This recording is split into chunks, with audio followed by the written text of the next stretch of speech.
Hello friends, இன்றைக்கி ஒரு வித்தியாசமான சூப்பர்பான ஒரு ரெசிபி தான் நம்ம பார்க்க போகிறோம்.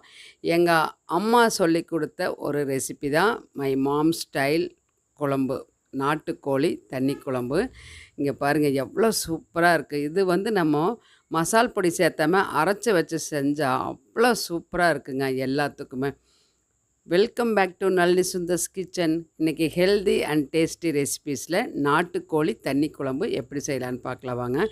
இது வந்து அரைச்சி வச்சு செஞ்சால் தான் சூப்பராக இருக்கும் இந்த குழம்பு. அதுக்காக ஒரு கடாய் வச்சுட்டு கொஞ்சம் போல் எண்ணெய் சேர்த்துற மாதிரி தான் சேர்த்துங்க, இல்லைன்னா வேண்டாம். நான் வந்து மிளகாய் இதில் போட்டு வறுக்கிறனால எண்ணெய் சேர்த்திக்கிறேன். 3 டேபிள் ஸ்பூன் வர கொத்தமல்லி, 1 டேபிள் ஸ்பூன் மிளகு, 1 டேபிள் ஸ்பூன் சீரகம், அதுக்கப்புறம் காரத்துக்கு தகுந்த மாதிரி காஞ்ச மிளகாய். இந்த மிளகாய் வந்து பார்த்திங்கன்னா ஒரு மீடியம் தான் காரம் இருக்கும், நல்லா நிறம் இருக்கும். அதுக்கு தகுந்த மாதிரி நான் 10-12 மிளகாய் சேர்த்திக்கிறேன். நீங்கள் காரத்தை பொறுத்து மிளகாய் சேர்த்திக்கோங்க. இப்போ சிம்மில் வச்சுட்டு நல்லா வறுத்துக்கலாம். நெடி வராமல் இருக்கிறதுக்காக தான் நான் கொஞ்சம் எண்ணெய் சேர்த்துனேன், மிளகாய் சேர்த்து வறுக்கிறதுக்காக. இப்போ இந்த அளவுக்கு பாருங்கள் நல்லா சூப்பராக வறுபட்டாச்சு. இப்போ இது ஆறட்டும். இனி ஒரு கடாய் வச்சுட்டு அதில் 1.5 டேபிள் ஸ்பூன் எண்ணெய் ஊற்றிக்கலாம். இப்போ வந்து கண்டிப்பாக சின்ன வெங்காயம் தாங்க போடணும். பெரிய வெங்காயம் போடக்கூடாதுன்னா போட்டால் அந்த டேஸ்ட்டுக்கு வந்து எந்த அளவுக்கு வராது. சின்ன வெங்காயம் போட்டால் தான் இந்த நாட்டுக்கோழி குழம்புக்கு சூப்பராக இருக்கும். இது 250 கிராம்ஸ் சின்ன வெங்காயம் உரித்து முழுசாகவே, குட்டி குட்டியாக இருக்கிறனால நம்ம முழுசாக போட்டுக்கலாம், ஏன்னா அரைக்கத்தான் போகிறோம். இது வந்து நல்லா வதக்கி விட்டுடலாம். இந்த வெங்காயம் வதங்கிட்டு இருக்கும்போதே ஹோல் ஸ்பைசஸ், அதாவது 4 துண்டு பட்டை, 4 கிராம்பு, 2 ஏலக்காய், சோம்பு 1/2 ஸ்பூனு, 1 ஸ்டார் அனீஸ், இது எல்லாத்தையுமே அது கூடவே நம்ம சேர்த்திக்கலாம். அதுக்கப்புறம் ஒரு 1/2 டீஸ்பூன் வந்து கசகசா சேர்த்திக்கலாம். கசகசா சேர்த்தும்போது ரொம்ப நல்லது. கோழி வந்து கோழி குழம்புனா ஹீட்டுன்னு சொல்லுவாங்க. இது வந்து குளிர்ச்சியானது. கசகசா சேர்த்தும்போது திக்னஸும் வரும். இது போட்டு நல்லா வாசனை வருது, நல்லா சூப்பராக வதக்கி விட்டுக்கலாம். இந்த அளவுக்கு வதங்கினோடனே நம்ம 2 தக்காளி நறுக்கி சேர்த்திக்கலாம். அது கூடவே கருவேப்பிலை 2-3 கொத்து போட்டுக்கலாம், ஃப்ரெஷ்ஷாக போட்டுட்டு. இந்த தக்காளி கொஞ்சம் மசிஞ்சு வரக்காக கொஞ்சம் உப்பு சேர்த்திக்கலாம். உப்பு சேர்த்துணுன்னு சொன்னோம்னா கொஞ்சம் சீக்கிரமே வந்து நல்லா வதங்கிடு. உப்பு சேர்த்து நல்லா வதக்கி விட்டுக்கலாம். பாருங்கள் இந்த அளவுக்கு வதங்கினா போதும். இப்போ வந்து மல்லி வந்து அந்த தண்டோட, அந்த மல்லி இலைகள் எடுத்து வச்சுக்கிறேன். இங்கே தண்டோட கொஞ்சம் போல் சேர்த்து அந்த சூட்லேயே இருக்கட்டு ஸ்டவ் ஆஃப் பண்ணிவிட்டு நான் இது ஆறுனதுக்கப்புறம் நம்ம அரைக்க போகிறோம். இது ஆறட்டும். இப்போது ஆல்ரெடி நம்ம வறுத்து வச்சுருக்குறோம் இல்லைங்களா அது ஆறிடுச்சு. அதனால் அது மிக்சர் ஜாரில் சேர்த்து பல்ஸில் போட்டு எடுத்துகிட்டு வந்துட்டோம். சூப்பராக கம வாசனையோட மசாலா சும்மா தூக்குதுங்க, அவ்வளோ சூப்பராக இருக்குது. இப்போது இதுவும் ஆறிடுச்சு. அதனால் இந்த தக்காளி வெங்காயத்தையும் அது கூடவே சேர்த்து நம்ம அரைச்சி எடுத்துகிட்டு வந்துடலாம். மசாலா அருமையான மசாலா. இந்த நாட்டுக்கோழி குழம்புனா இந்த மாதிரி அரைச்சி வச்சாதான் அந்த குழம்பு வந்து நாட்டுக்கோழி குழம்பு. இப்போது மசாலா ரெடியாக இருக்குது. ஒரு குக்கர் வச்சுட்டு 2 டேபிள் ஸ்பூன் எண்ணெய் ஊற்றிட்டு சூடானோடனே கடுகு 1/2 ஸ்பூன் சேர்த்துக்கலாம். நல்லா பொரிஞ்ச உடனே நம்ம அது கூடவே ஒரு பெரிய வெங்காயம் வந்து ஒரு கைப்பிடி அளவு நீளவாக்கில் கட் பண்ணி சேர்த்துக்கலாம். தாளிப்புக்கு சேர்த்துற மாதிரி இருந்தால் சேர்த்துங்க, இல்லைன்னா விட்டுருங்க. 2 கொத்து கருவேப்பிலை, ஒரே ஒரு காஞ்ச மிளகாய் கிள்ளி சேர்த்துக்கலாம். இது வந்து லைட்டாக வந்து வெங்காயம் வதங்கட்டும். இப்போது இஞ்சி பூண்டு பேஸ்ட்டு வந்து நம்ம சேர்த்துக்கலாம். இஞ்சி பூண்டு பேஸ்ட் வந்து இந்த ஸ்பூனில் 1.5 ஸ்பூன் வந்து சேர்த்துக்கலாம். சேர்த்துட்டு அதையும் ஒரு தடவை வதக்கி விட்டுக்கலாம். இப்போ எல்லாமே வெங்காயம் எல்லாமே வதங்கிடுச்சு நல்லாவே.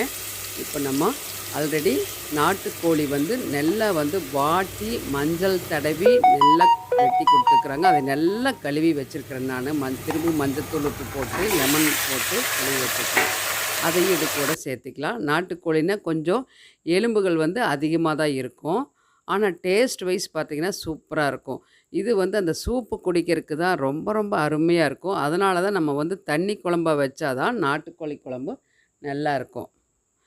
அதனால் பாருங்கள் இந்த அளவுக்கு வதக்கி விட்டுக்கலாம். தண்ணி விட்டு திரும்ப தண்ணி சுண்டிடும்.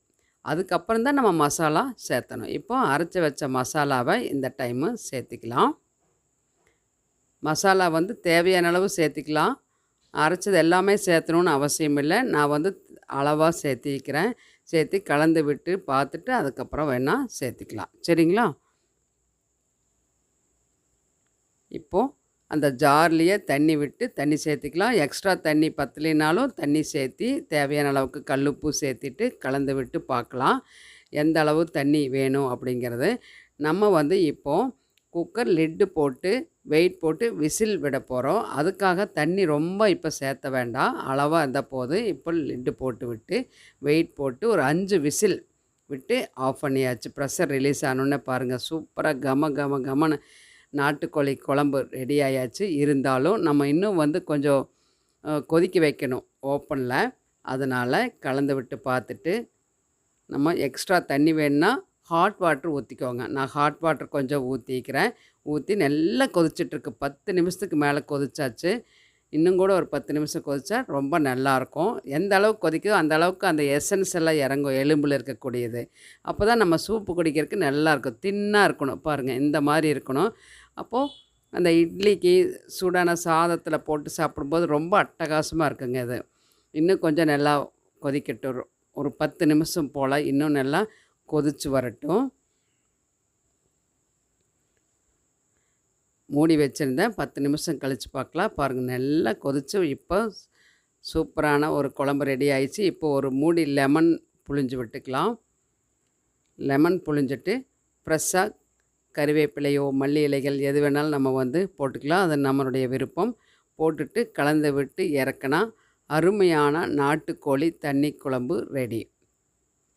எவ்வளோ சூப்! இதுக்கு வந்து பார்த்திங்கன்னா, நான் ஆல்ரெடி சொல்லிக்கிறேன், இந்த மசால் தாங்க இதுக்கு முக்கியம். நம்ம மசால் பொடி இன்ஸ்டன்ட் மசாலா போடக்கூடாது. இந்த மாதிரி வறுத்து அரைச்சி வச்சா தான் அவ்வளோ சூப்பராக இருக்கும்.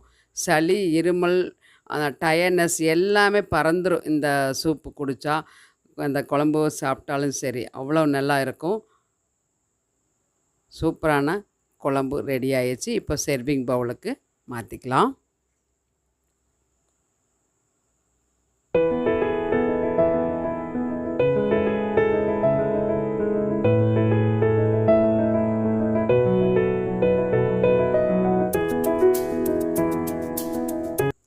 இந்த ரெசிபி உங்களுக்கு கண்டிப்பாக பிடிச்சிருக்குன்னு நினைக்கிறேன். பிடிச்சிருந்தா நம்ம சேனலுக்கு வந்து அப்படியே சப்ஸ்கிரைப் பண்ணிக்கோங்க. லைக் பண்ணி ஷேர் பண்ணுங்கள். மறக்காமல் நளினி சுந்தர்ஸ் கிச்சனுக்கு சப்ஸ்கிரைப் பண்ணி தொடர்ந்து எல்லா வீடியோஸ் பார்த்து சப்போர்ட் பண்ண மறந்துடாதீங்க. பக்கத்தில் இருக்கிற பெல் ஐக்கானை கிளிக் பண்ணி வச்சுட்டு போடக்கூடிய எல்லா வீடியோஸ் பார்த்து சப்போர்ட் பண்ணுங்கள்.